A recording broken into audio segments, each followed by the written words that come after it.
Hello, everyone. Welcome, welcome, welcome to my Yoruba family, Ekasan, which is here in Georgia in the afternoon. Here in Odaro, to those in Nigeria that may be listening, where it's about 9 p.m. So hold on tight for the next hour for another exciting and memorable episode on Issues and Answers with yours truly, Honorable Chief Mrs. Valencia Stovall Abiola.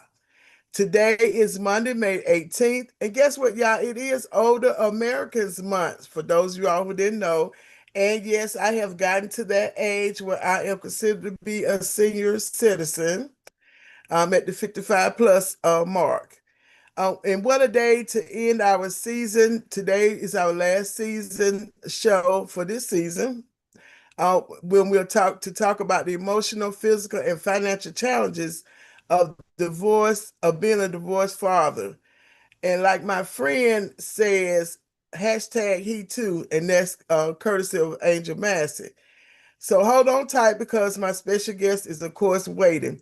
You're listening to WCEG Media Enterprises. We are the worldwide community empowerment group where we speak life into the community. Log on to WCEG Talk Radio.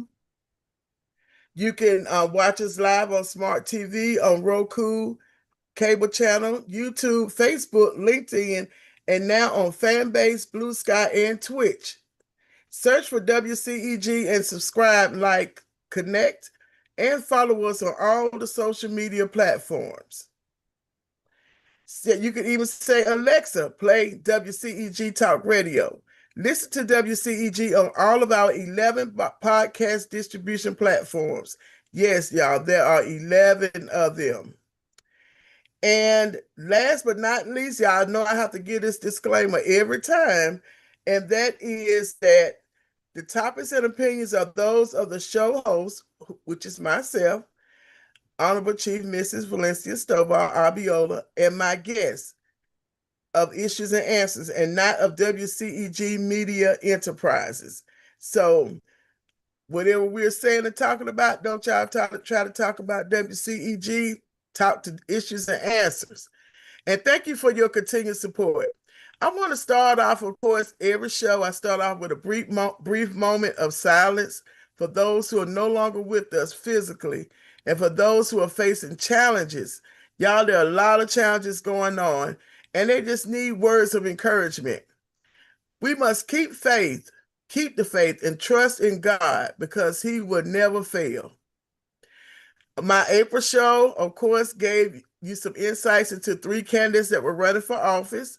You all know early voting has ended, so you can't go vote today.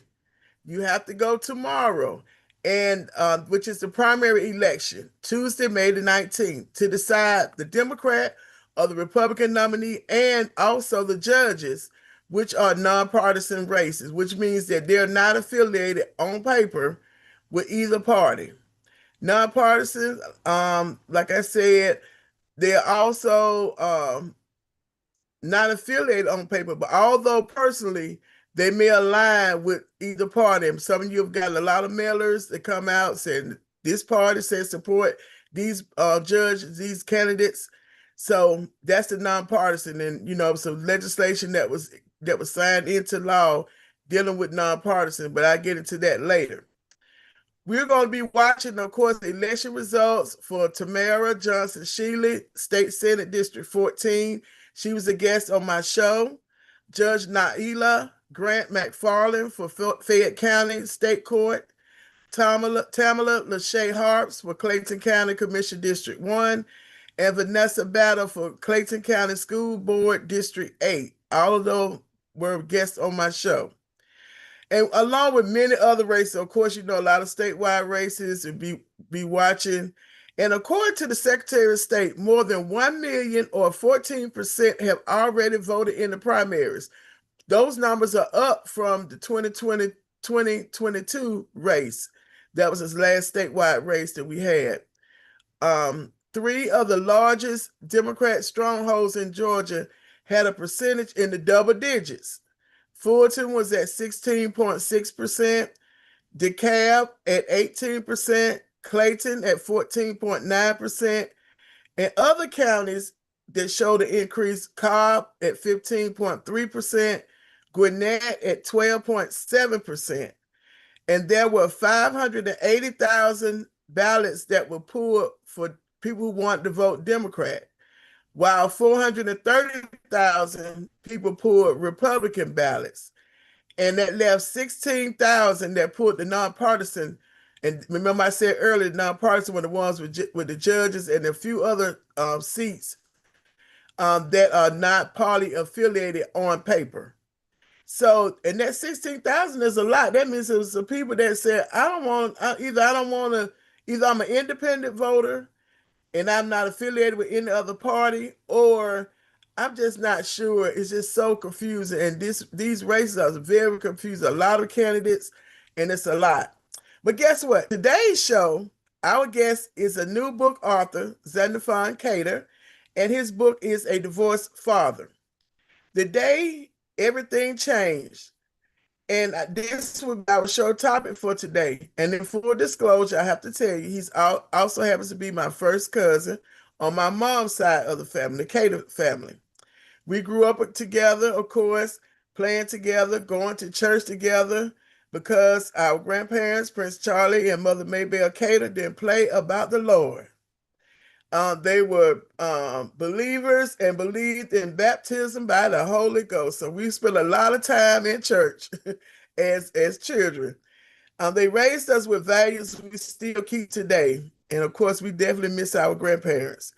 Y'all, they were married for over 60 years, I believe, until they passed away. So this topic is something, of course, I know about as a two-time divorcee. It's a place I never thought that I would be in. Of course, when you get married, you don't think about, hey, I'm going to be getting we get married and we're going to get a divorce. I don't know too many people that think like that. And similar to many who take those vows to have and hold in sickness and in health till death do us part. And of course, for me, we didn't wait till death did us part. We departed. And I know very well the challenges of being a divorced mother, but a divorced father? What problems could divorced fathers be facing? Some of y'all may ask.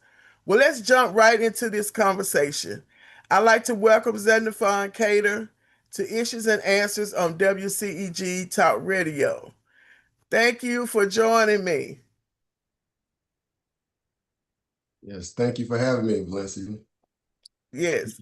So I'm going to tell you the same thing I told your brother, Pastor Elder Allen Cater, when he was minister today at the state capitol. I would not use your nickname. If you promise not to use mine. I won't. I already thought about it. I won't do it to you. Okay, the majority of my listening audience have no idea what my nickname is. So we're going to keep it that way. Only close family, only family and very, very close friends know that nickname. So I just want to put that out there in the beginning. Okay. So I want to jump right into it. What inspired you to become an author, especially to write about being a divorced father? Well, first off, I've always wanted to write a book, but I never thought that I would, But really, my kids, that was the one big thing that inspired me. Um, I experienced the divorce through my mother and father. They divorced, and I experienced it from the lens of a child, but I never thought that I would actually experience it through the lens of a father.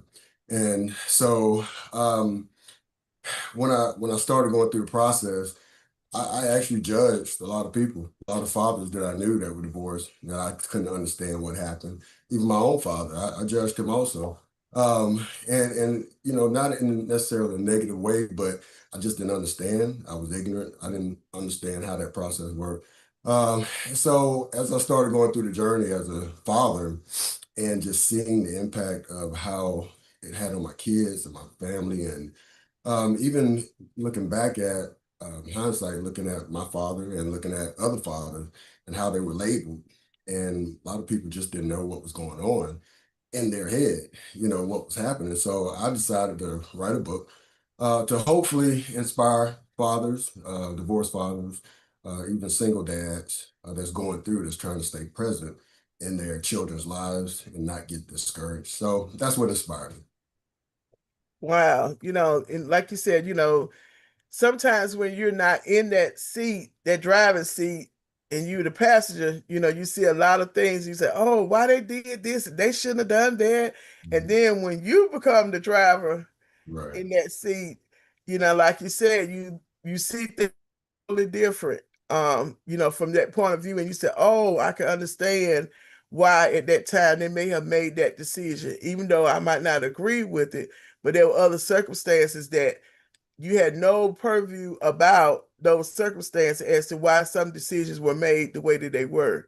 Correct. So congratulations on actually going through the writing the book. I've been talking about me writing the book for the longest. So you really have inspired me, you and some other folks. But when I said, Xenophon got a okay, I'm gonna have to call him about interviewing him about, what inspired you to do it and Right. to actually go through the whole process to actually get it published because I know it was a journey. So Correct. how long have you been journaling or writing down before you actually making the bold step to publish the book? I've always journaled. I've always written since I was a little child, really. But once I married in my first marriage, I always would write down certain things and just write down my thoughts. I wasn't writing them down for the purpose of a book, but I always wrote my thoughts down and just tried to make sense of them. So journaling, I guess I don't maybe I don't know if I'll call it journaling, but I always wrote down my thoughts. I've always shared my thoughts with certain people that I trusted, and so really that's how this book came along. I looked back in time and gathered a lot of information that I had either talked about or journaled at some point, and that's how we arrived here. Okay. And I did want to also let the audience know, because someone may not have known, that you actually was an awardee for the Overcomer Founders Award that we did. I think it was last year. Was it last year? Year before last?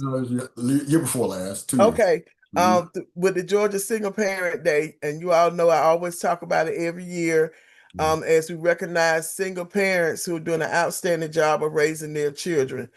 And I was able to watch Xenophon on his journey as a divorced father, now end up being a single dad, and wanted to recognize a lot of times we don't recognize men or fathers. We kind of focus a lot on mothers or that what they're doing, but fathers. So I did want to make sure I threw that in that you were an awardee of our Overcomer Founders Award with National Leadership Group for Georgia Single Parent Day 2 years ago.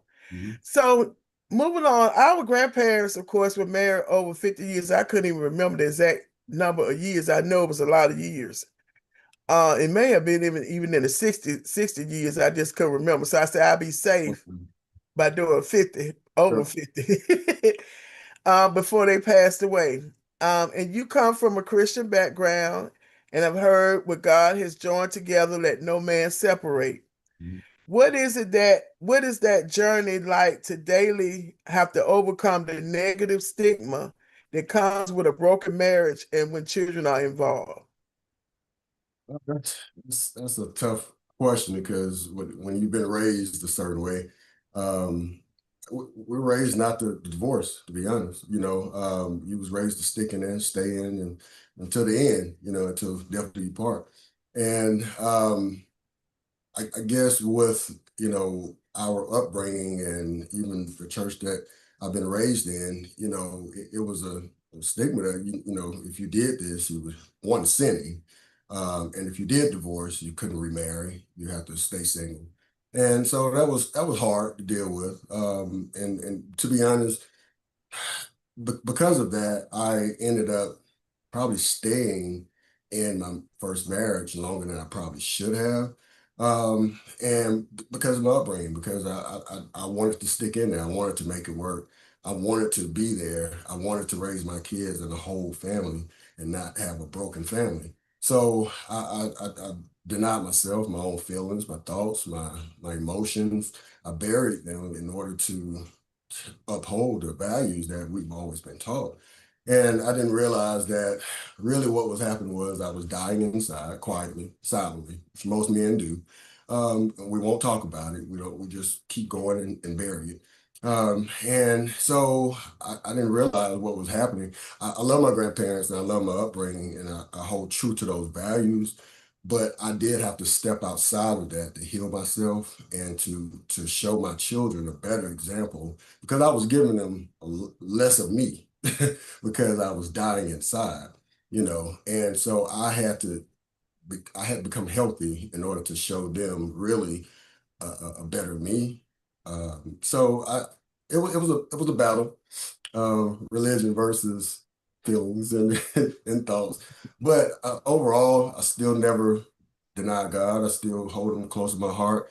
I'm saved. I'm a believer. I'm a Christian, and I don't stray away from that.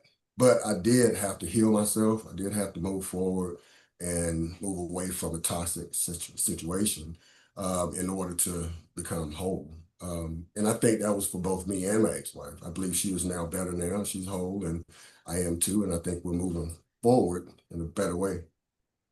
Yeah. And and that's what definitely what happens a lot of times. When the whole thing of you've gotten to a point where you and the person that you thought you were going to be with till death do you part comes a time where it's just some things that just cannot be worked out. Mhm. And like you said, you want to stay, especially when you have children, because you want them to grow up in a two-parent household, and Mhm. the whole stigma, like I said, that comes from from having a divorce.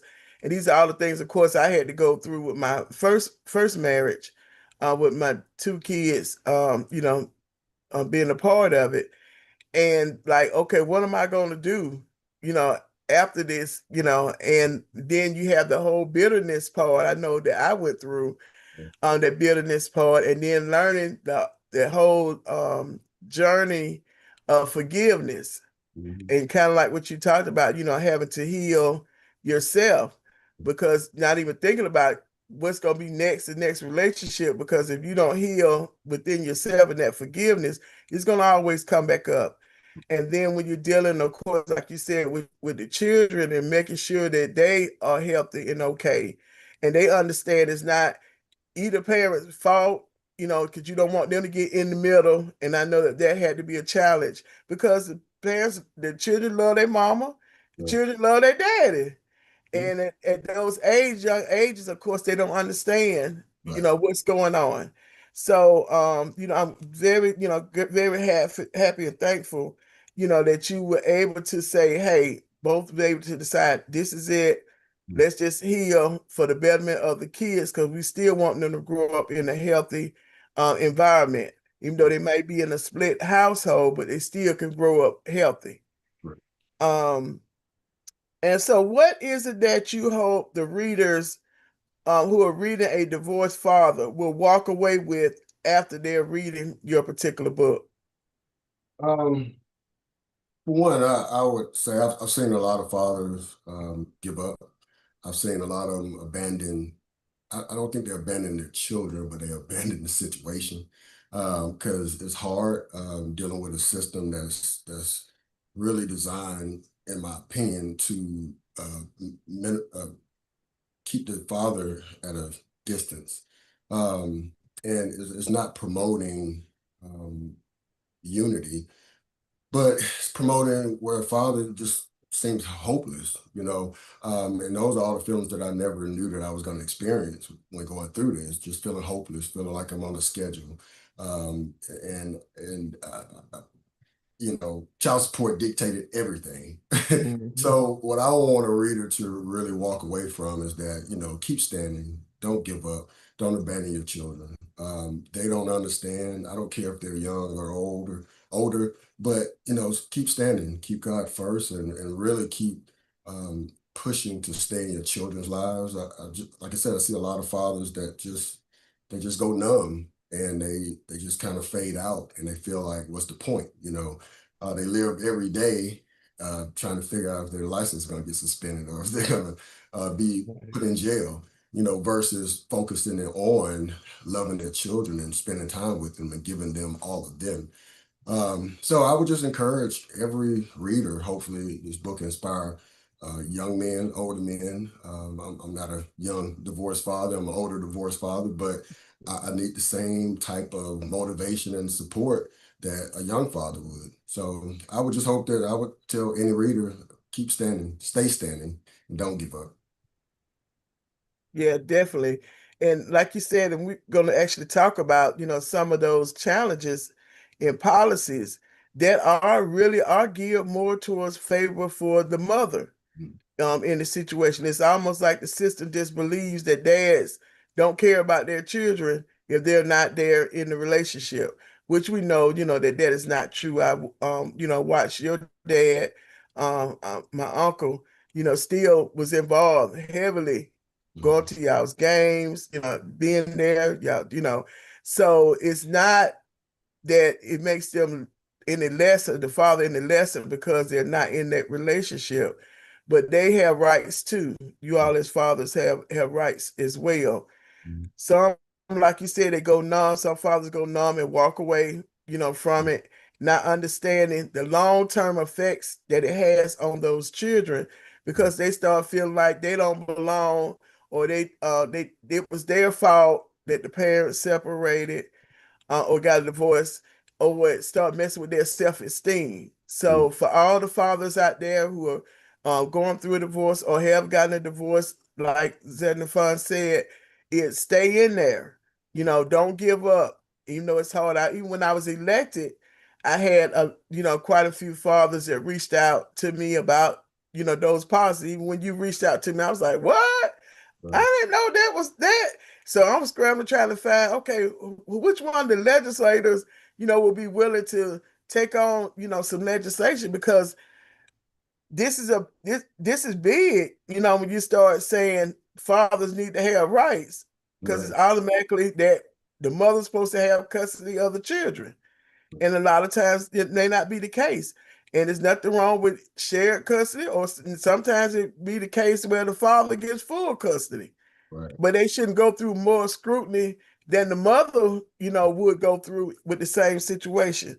Yeah. So, as a former lawmaker, I would like to know what policies would you suggest should be changed so future divorced fathers fighting for custody of their children, and even battling that child support all by itself. I don't know what kind of formula they be coming up with, but um, so that they can be treated more fairly. So, what policies would you suggest should be changed? Well, one of them is taxes. We don't if you're not the if the The mother, sole primary custodian correct, parent. Uh-huh. then you don't have any rights to claim them on your taxes. I feel like if you're a father that paid child support, and also when they visit you on those weekends, you do pay for their room and board and meals and everything else. Cost of living, the clothes, etc. They don't pack clothes and come to your house. You have to provide for them. But the system doesn't allow for us to even claim the children at all. Um, Mhm. so it would be nice for the system to consider fathers that are paying their child support to be able to claim their children. If it's every other year or whatever, but it should be something in place to where during that process, going through the divorce and everything with your attorneys, that you can negotiate that. But from what I found out, that it wasn't even negotiable. Um, it wasn't even a discussion to be made. So I would love to see that change. With the child support, that's difficult because everybody have different incomes and everything. But I do think that they should have a lot more consideration for the father, because at the point you start paying child support, you're paying for two households. You have to take care of your own household. You have to survive, and you also have to take care of another household, and also take care of your children when they come to your household. So you can't afford to just stay in a one-bedroom apartment if you have three children. Mhm. You got to maintain a home for when they do come visit, that they are able to live no different than when they live at home with the mother. So I just think that, me going through this process, I was new to a divorce. I've never been divorced. I guess if I ain't gonna say if I do it again, 'cause I'm not. I plan to stay with this. But if I had done it before, maybe I would have known how to navigate through it, but I didn't have no way. So I just had to go off what the law says and what the attorney said. So I just wish that there were more laws in place for dads who are actually paying child support, who want to support their children, who want to be in their children's lives, and want the best for their children. Mm. How about like for school? How did you have any issues with, still being able to remain on the school roster, for being able to pick them up, and all that because I know sometimes when the couple is not married, they have to have certain forms completed, establishing, I guess, paternity or the right for them to come up to the school. So I was just wondering, did you face any of that from the schools that they attended? I did. When For one, they treat you like a stranger. When you come up to the school, they have to verify with the mother and get your license and take you through a few things and kind of make you feel a little, I don't know, alienated, I guess you say. Like you're a But criminal. yeah, yeah, Hmm. now one incident that happened with one of my daughters, I went up to the school to pick her up early and I was told that I couldn't. Uh, Mm, and because the divorce decree that they received said that I wasn't allowed to take them, although I have joint legal rights, I wasn't allowed to take them until my visitation time started, which was after a certain time on that particular mm, day. I was a few hours early on that particular day, and I wasn't even allowed to take my own child. So I had to go through some hoops and get approvals and have them call the mother to allow her to release them to me. That was really embarrassing. I was standing in front of a bunch of parents, and to have to deal with something like that as a good father or a father picking up his child, I didn't feel like that was right. So I did experience some situation like that that wasn't didn't make me happy. yeah. And it seems like, and then just think if it was a situation, or just say if a person was in a situation where both parents were not on talking terms. I mean, it was really an ugly, ugly divorce. And the father, like you said, went up to pick up the child early, wasn't it was before visitation time. And the mother was like, I just being evil. I'm not gonna let no, he can't pick him up. Right, And not understand at the end of the day, the child is the one that's affected the most, right, out of that. So I can see why that should be some changes in the policy that allows for that to be put into that divorce decree, that if the parent, wants to be able to pick the child up earlier than that, that the school cannot stop them. It's different when you get into some criminal charges, where it might have been abuse and all that. I'm not talking about that part. I'm talking about you had a clean slate with no abuse going on, no accusations. And it would have been just as if you all was in the same household as you were going to pick up your child from school early. They wouldn't have asked you no questions for right, that. right. They'd be like, oh, how you doing, Mr. Cater? Come on in, this and that. So Exactly. why does it have to be different once you're no longer in the same household? I Right. don't think that's right. So thank you for those. Those are very, very good points as far as policies. And like you said, a lot of times the legislators, unless they're going through something or they have a constituent that's going through something or an issue, they have no clue that some of these things are on the books, Right. and only till someone is going through and they go to the court or go through the court system do they find this out. And Right. then now it's left on the judge to try to interpret, which is that's what they're supposed to do, interpret the law. But is if the legislators make the law plainer and cleaner and clearer, then there's less amount that the judge has to try to interpret, because of course they're looking at both situations on the mother and the father. So thank you for that.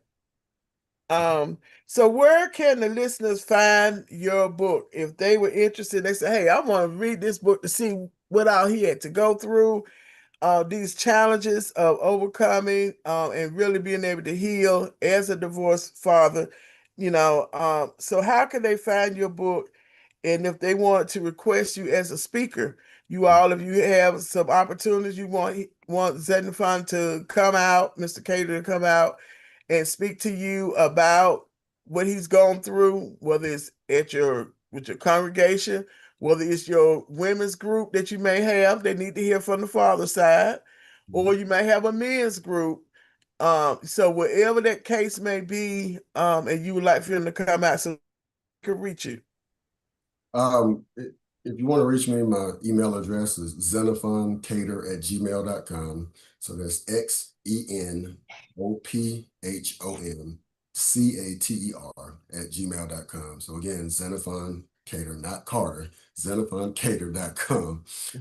If you want to purchase the book, you can go on Amazon.com. Just type in A Divorced Father by Xenophon Cater, and it should pop right up. Uh, the books are $15, only $15. It's a short, good read, powerful read, but it's not going to take you all day. But that's where you can reach Okay. me and also purchase the book. Okay. Is there anything else that you would like to say to the listeners before we close out? Any final thoughts that you may have? Well, again, I would just tell all the fathers, be encouraged.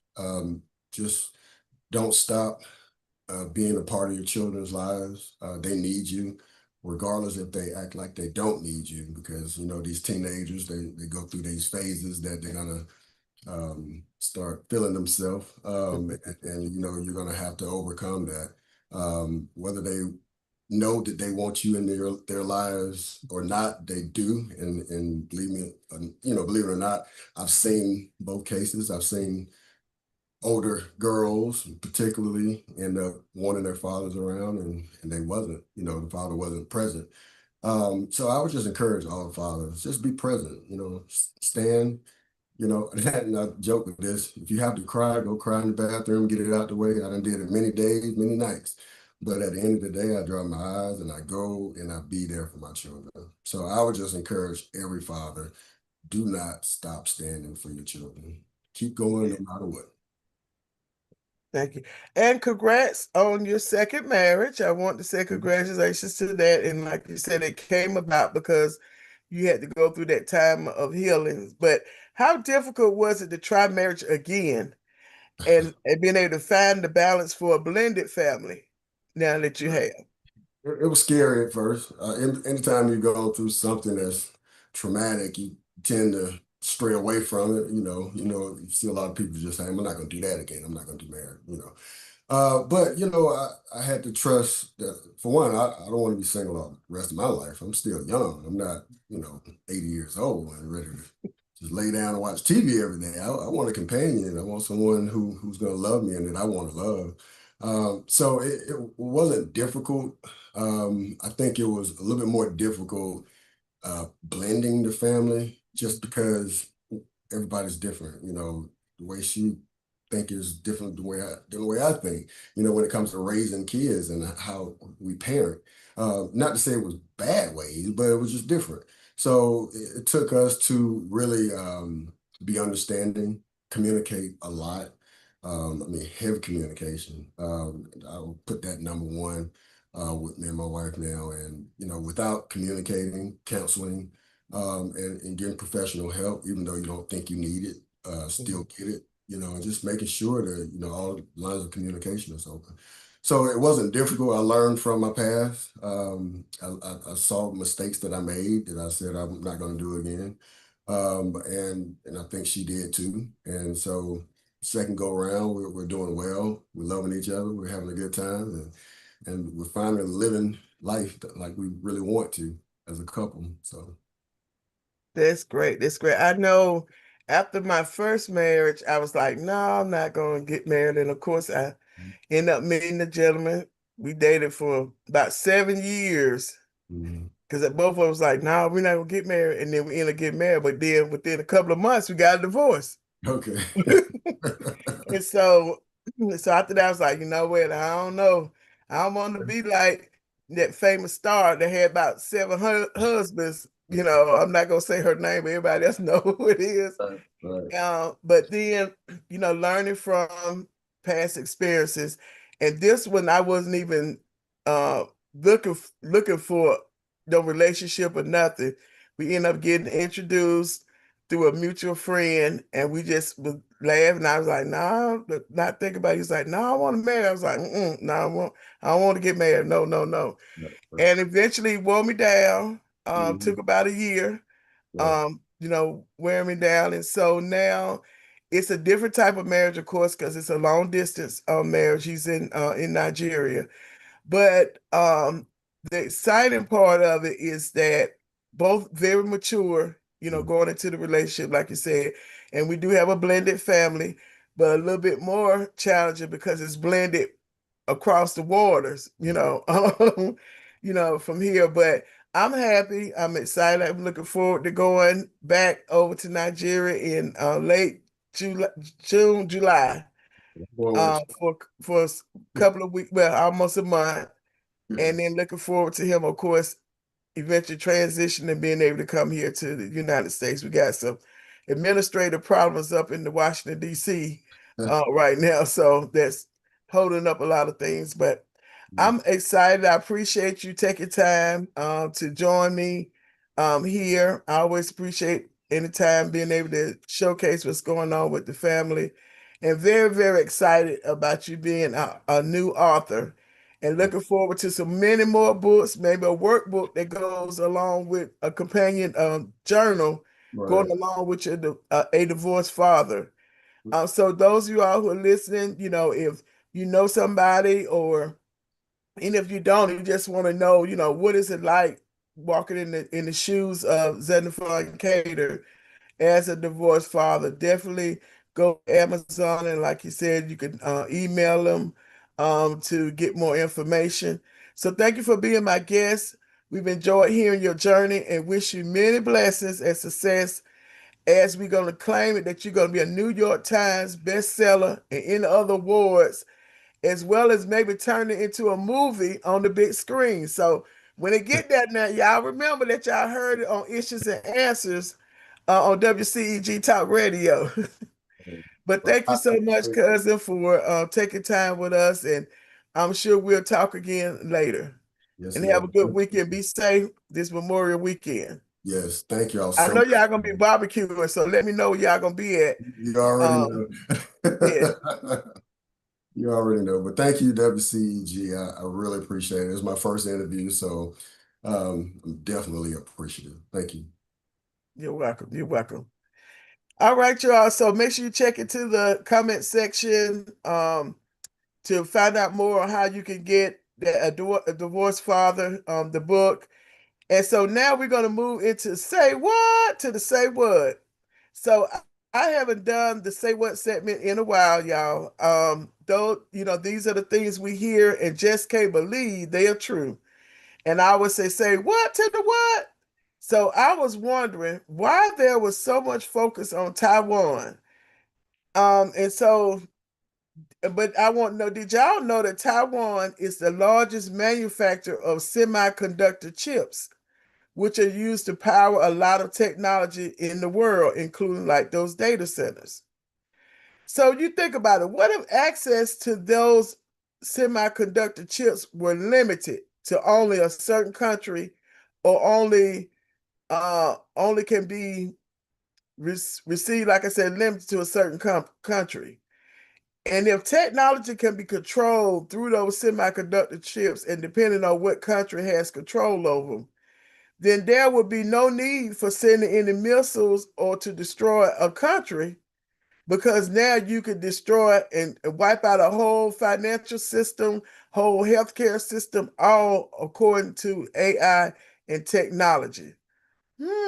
That's a say what to the what. So now y'all go and look up and find out some more about why Taiwan, what's going on with the issue and the question about Taiwan, and why it's important to be watching that, especially as U.S. citizens. Another say what to the what. Now you all heard about the mapping. The Supreme Court U.S. Supreme Court made a ruling about the Voting Rights Act, of Section 5 of that particular act. And a lot of people are in uproar. You saw what happened in Tennessee, that the Republicans end up changing the maps. I think in Louisiana they did it. Another state, the actual state voted, said this is what the maps we want, and the judge overturned that. So many people are like, what are we gonna do? They're taking us back. They're taking us back. Well, guess what? Just like I talked about earlier, these numbers voting, make sure that you're exercising your right to be able to vote. It is important. Many people, and you hear this all the time, many people have died.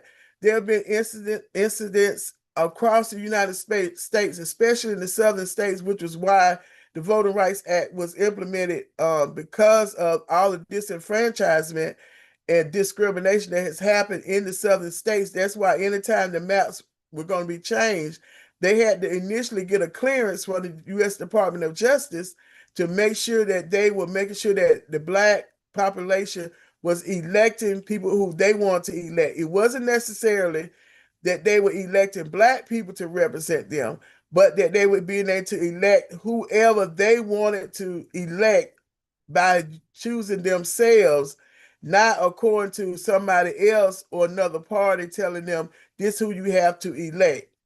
So that's that whole issue. And now, not having that clearance being removed, and then now not having a certain percentage of Black population when you're looking at maps of redistricting. So you all heard that the governor, in they were going to call a special session anyway. He's going to call one because of QR codes and what the judge says it has to be removed from your ballot, and that's going to have to be done by the November general election. And so now, along with the legislators going back in June to discuss the QR code, because they did have legislation, but of course both sides couldn't agree on it, so it didn't make it through the process, the entire process.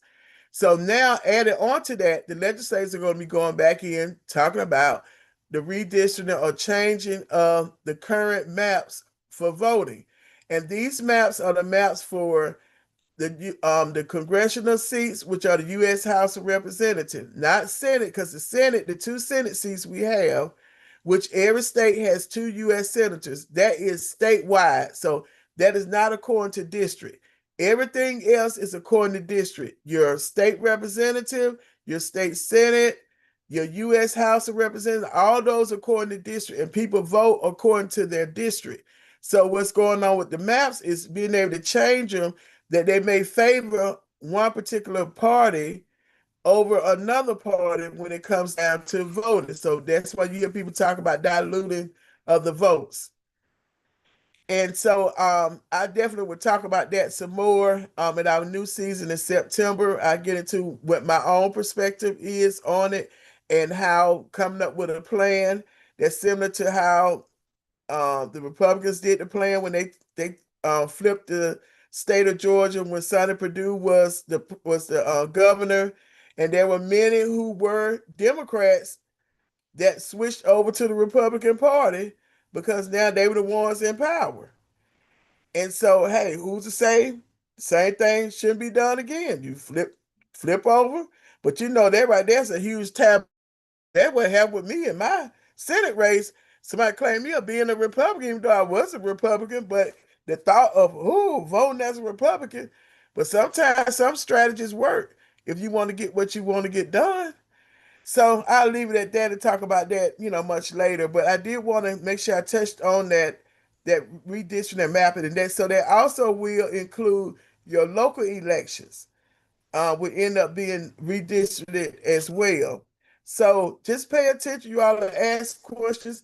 Ask questions of your state elected officials once they go into session. They come out. Ask them to have a town hall. Excuse me, to explain what does that mean, because there was a lot of work that went into that the last redistricting of those maps, and that can end up shifting who is going to be representing you. who may be an incumbent now may not be an incumbent. They may have to run as a regular election. Now, I saw that happen the last redistricting that happened. Two people end up that were colleagues end up having to run against each other if they wanted that particular seat. And in some instances, on the Senate side, they protected a lot of the incumbent senators. So that could happen again, and it could not. So just never know. So you all be watching those particular proceedings. The sessions will be live streamed on legis.ga.gov. That's legis.ga.gov. So I definitely encourage you all to be watching once they go into session and watch the proceedings every day so you can better hear what's going on. Those committee meetings, because once the bills are introduced, they have to go to the committee. So they're going to be having committee hearings. And you, as a citizen, or even if you're not a citizen, as a person in the public, can view those meetings. You can go down to the state capitol. You can sign up for public comment if you really feel strongly about your convictions. Go down and let your voice be heard. Y'all could go as a group because that parking is expensive down there. So the next say what to the what. So my second say what was those maps. My next say what is according to Human Times, which is a magazine publication. A master's degree isn't a job guarantee anymore. Did y'all hear that?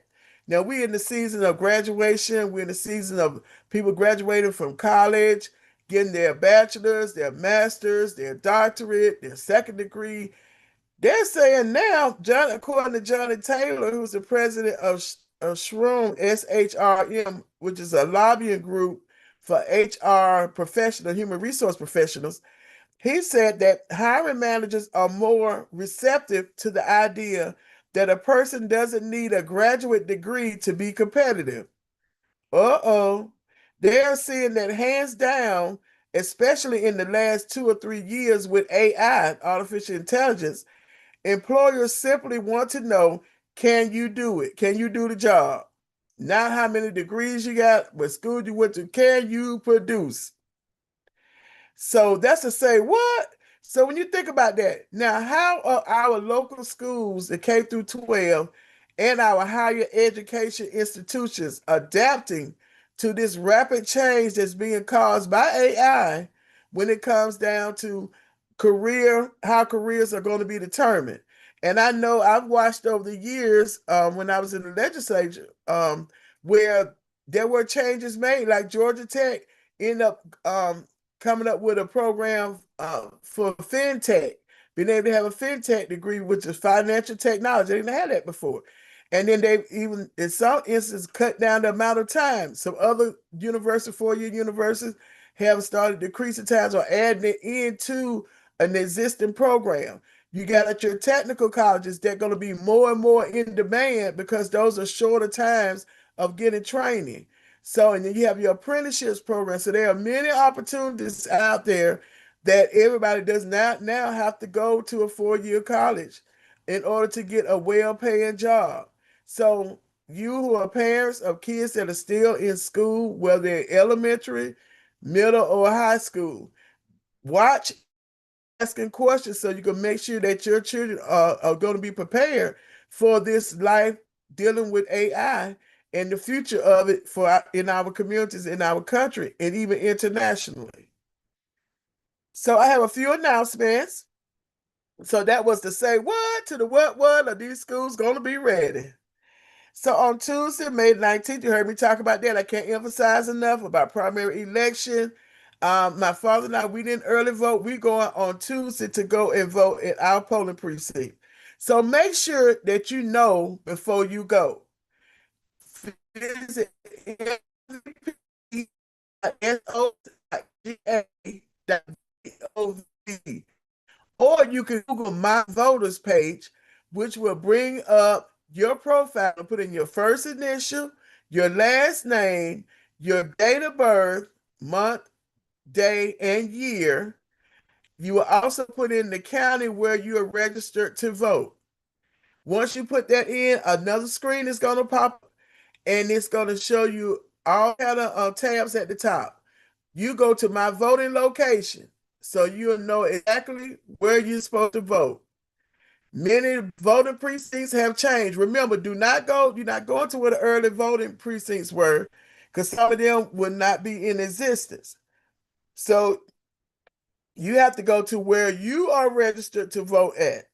If you go to a polling precinct where you're not registered, they can give you a provisional ballot, but that does not necessarily mean that that ballot is going to count, especially if you went to the wrong, they found out you went to the wrong precinct. And you might not have enough time to go to another precinct, especially if you wait too late to that 7 p.m. Deadline. Some polls, I think, may close at 8, but that's why you need to know by going on my voter page to know about your own precinct. Now, if you have kin folks across the town, their voting precinct is not going to be the same as your voter precinct. So they need to go do their own research on my voter page. Also on there, you can print out a sample ballot. Now, people, you cannot take your phone in there and think you're going to be using your phone to look up these candidates. Phones are not permitted to be out. You can take them with your pocketbook, but do not take them out because you will be asked to leave the polling precinct, and you may be charged for bringing that phone into that polling precinct and using it. It's against the law. So know before you go. You can print out your sample ballot from my voter page, and it'll show you exactly who you're going to vote for. Now, when you go to the precinct, they'll have a general sample ballot, but it won't be your sample ballot. So know before you go. Be prepared. There are a lot of candidates on that ballot. Some of them I got confused looking at the sample ballot. But make sure you start at the top and go all the way down to the bottom to the very end. Y'all don't just stop at the it depends on what ballot you pull. Don't just stop at the federal level. Go through the state. You're gonna go through all. You got to go through all the judges. Then you have your commission race. You have your school board races. You have your PSC, which is your Public Service Commission races. You're gonna have your state superintendent. You're gonna have Department of Labor, Department of Commissioner, Labor Commissioner, Department of Agriculture. I told you, Department of Insurance Commission. You're gonna have all of these statewide. They're gonna be at the top. The local are going to be at the bottom. So those are ones that count the most. All of them count, but the ones that interact and interface with you faster are your local races. So make sure you're going all the way through to the end till they say, would you like to review your ballot? You click yeah. So that way you can go through and review to make sure you got everybody clicked on there. And there in some cases, you might have be able to write in. So, but make sure you're going all the way through. Now, once you get through, you hit submit. They're going to tell you can print your ballot. You print it and you look at it again. Because once you take it over to that clerk, and you're going to be the one that's put it into that printer, that's it. That ballot is cast. And it's going to say cast ballot, ballot cast. And you get your sticker and you put it on and you be proudly walking out that door. But remember, go to my voter page, y'all. Don't get caught going to the wrong precinct. These days and time is no reason for you to be going to the wrong precinct. Okay?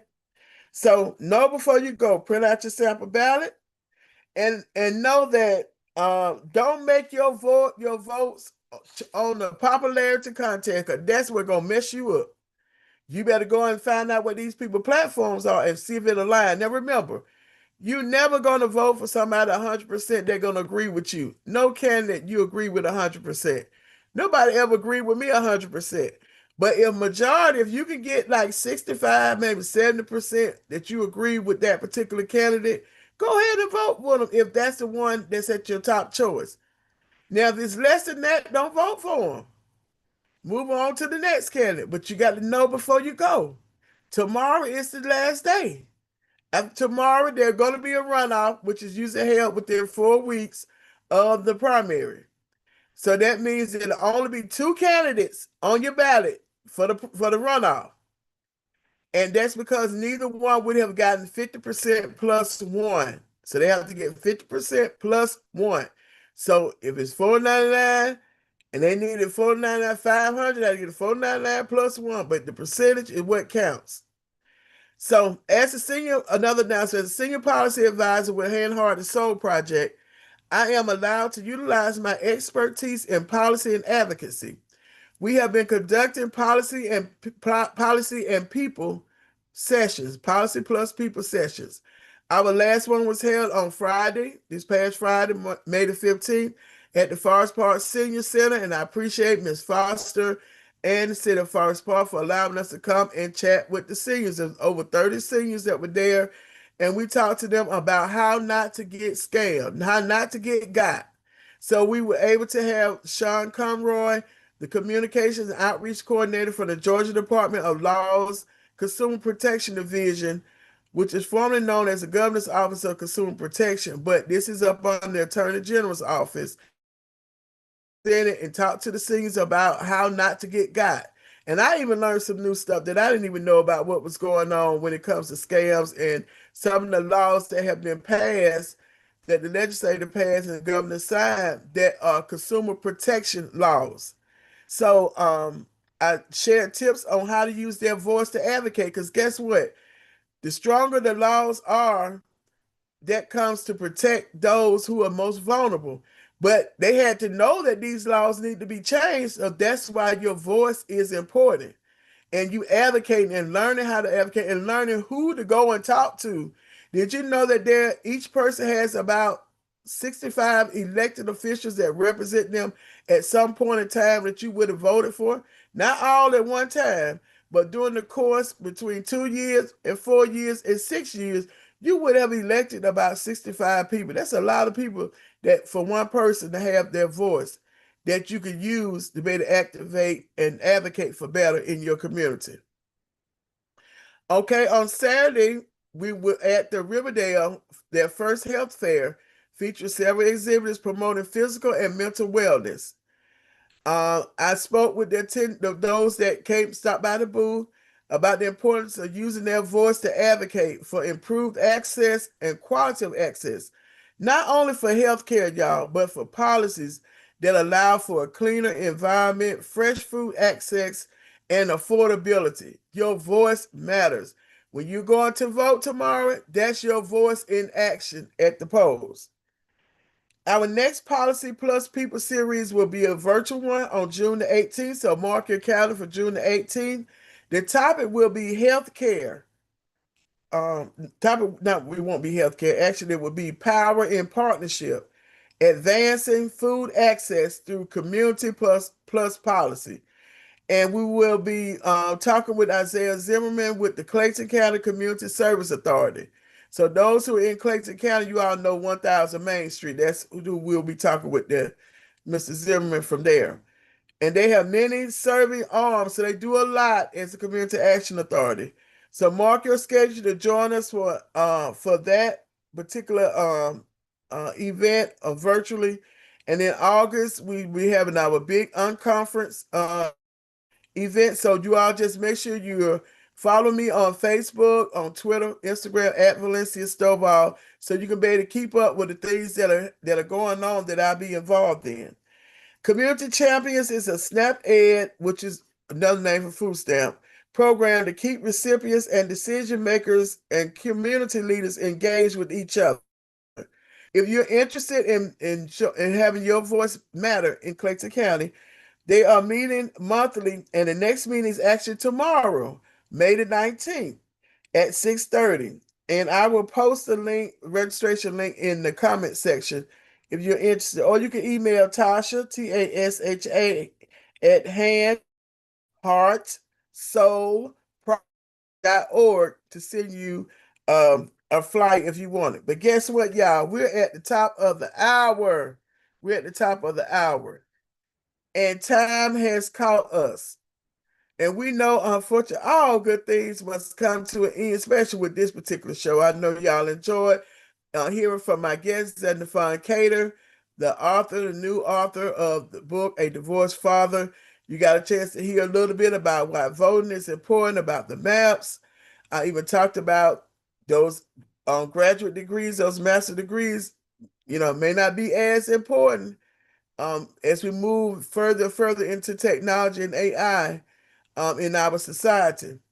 But this is actually our last show for the season. I know.